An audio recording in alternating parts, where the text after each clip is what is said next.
Bah voilà, c'est fini. On a réussi. On a réussi à se qualifier face à cette équipe de Real Sociedad dans un match qui a été très compliqué. Match nul du Real Madrid et on s'est qualifié parce qu'on a gagné le match aller 1-0 qui était donc chez la Real Sociedad.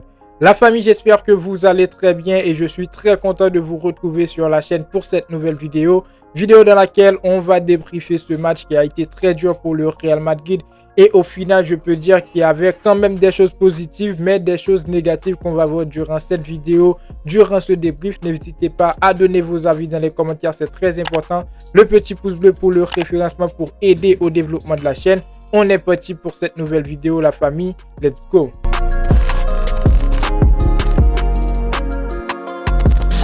Match nul face à la Villarreal dans un match qui a été très compliqué. Demi-finale de Coupe du Roi. On s'est donc qualifié pour les finales. Le Real Madrid qui va devoir affronter pour cette finale le Barça ou l'Atlético de Madrid, puisque demain le FC Barcelone va affronter l'Atlético de Madrid et on saura donc qui sera le prochain adversaire du Real Madrid pour cette finale.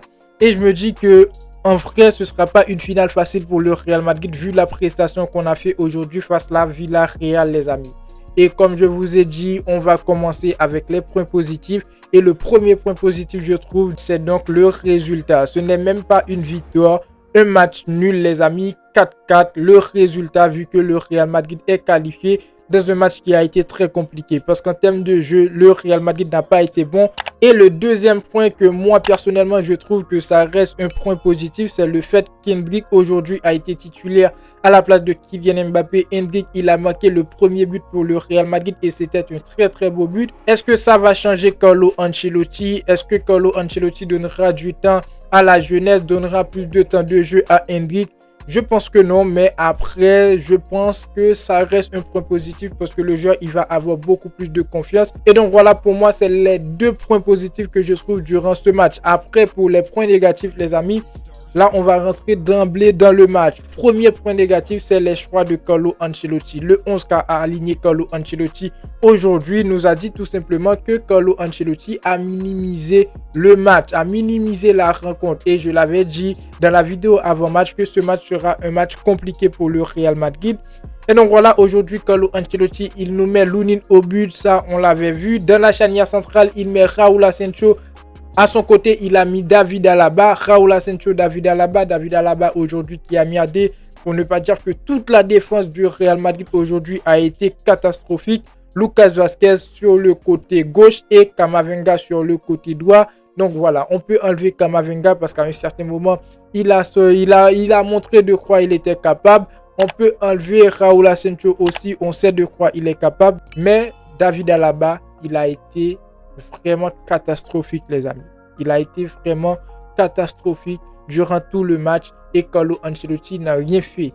Carlo Ancelotti, il n'a rien fait. Il a fait des changements en fin de match lors des prolongations. Il a mis Rudiger qui va donner la qualification à cette équipe du Real Madrid. Mais derrière, la défense du Real Madrid en termes de jeu, en termes d'individualité, on peut enlever Camavinga, on peut enlever Raúl Asensio. Mais globalement, la défense, ça n'a pas été bonne, les amis. Au niveau du milieu de terrain, on retrouve Valverde, Bellingham, Tchouaméni. Et dans le secteur offensif, on retrouve Rodrigo, Hendrick, Vinicius Junior. Donc pour moi, je pense dans la défense, Carlo Ancelotti a fait des choix qui n'étaient pas vraiment bons. Donc voilà, tu mets Vázquez titulaire, tu mets David Alaba titulaire alors que tu as Valverde qui peut jouer en tant que latéral. Tu peux mettre Franck Garcia en tant que latéral et mettre Camavinga au niveau du milieu de terrain avec un Bellingham, avec un Tchouaméni ou encore mettre un Modric titulaire. Mais non, tu mets Lucas Vázquez, tu mets Camavinga latéral et tu mets David Alaba en défense centrale. Ça se voit très clairement que Carlo Ancelotti a minimisé, a sous-estimé l'adversaire. Deuxième point négatif, je trouve, durant ce match, c'est la prestation de David Alaba. Pour moi, les joueurs du Real Madrid aujourd'hui n'étaient pas motivés, mais je pense que David Alaba, il n'est pas encore prêt pour être titulaire de cette équipe du Real Madrid. Après, je ne suis pas en train de blâmer le joueur complètement parce qu'on sait tous qu'il était blessé. Il a fait son retour. Ça demande un petit peu de temps pour qu'il se remette à 100%. Mais David Alaba, actuellement, je pense qu'il ne mérite pas vraiment la place de titulaire de cette équipe du Real Madrid. Il doit encore s'améliorer. Et troisième point négatif durant ce match, c'est le jeu du Real Madrid aujourd'hui qui a été tout simplement catastrophique. Malgré le jeu du Real Madrid n'a pas été bon, je ne vais pas vous mentir, en tant que madrilène, je pense que c'est tout simplement moi. En tant que madrilène, à un certain moment, j'ai pris du plaisir durant ce match, surtout lors de la deuxième période. Malgré le Real Madrid ne jouerait pas un jeu vraiment flamboyant, mais derrière, on a une équipe du Real Madrid qui s'est tapée, qui s'est répliquée quand il le faut et on l'a fait. Mais malheureusement, en termes de défense, en termes de jeu, le Real Madrid, ça n'a pas été bon, les amis. Kubo aujourd'hui qui a fait une très bonne prestation avec cette équipe de Real Sociedad. Et je me dis que c'est un ancien joueur du Real Madrid. Donc voilà, c'est un ancien joueur du Real Madrid qui aujourd'hui a déstabilisé la défense du Real Madrid. Et là, je me dis que, donc voilà, le Real Madrid, à un certain moment, doit revoir tout simplement sa politique avec les jeunes joueurs parce que Takefusa Kubo, actuellement, il fait une très bonne saison avec la Real Sociedad.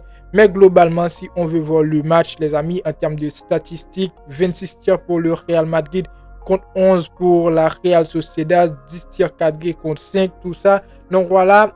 Si en termes de statistiques, on peut dire bah ça va, mais en termes de prestations, moi personnellement, j'attendais plus de cette équipe du Real Madrid. À un certain moment, je me suis énervé, les amis. Après, en termes d'individualité, je trouve que Lunin aujourd'hui, il a été plus ou moins bon, malgré il a encaissé pas mal de buts.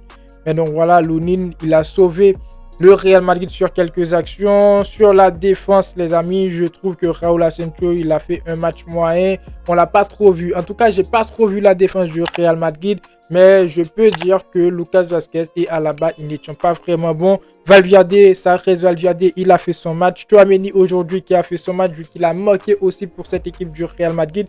Bellingham qui a marqué un but. Rodrigo pour moi qui n'était pas vraiment au top. Vinicius, je trouve très bonne prestation de sa part.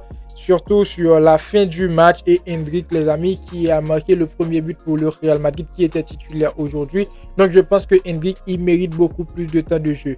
Donc voilà les amis, pour le débrief, n'hésitez pas à donner vos avis dans les commentaires, c'est très important. N'oubliez pas le petit pouce bleu pour le référencement pour aider au développement de la chaîne. Après, on est qualifié, on attend l'Atlético de Madrid ou le FC Barcelone. Ce ne sera pas une finale facile pour le Real Madrid, mais on espère quand même remporter ce trophée. Moi, je vous dis à très bientôt les amis pour une toute nouvelle vidéo.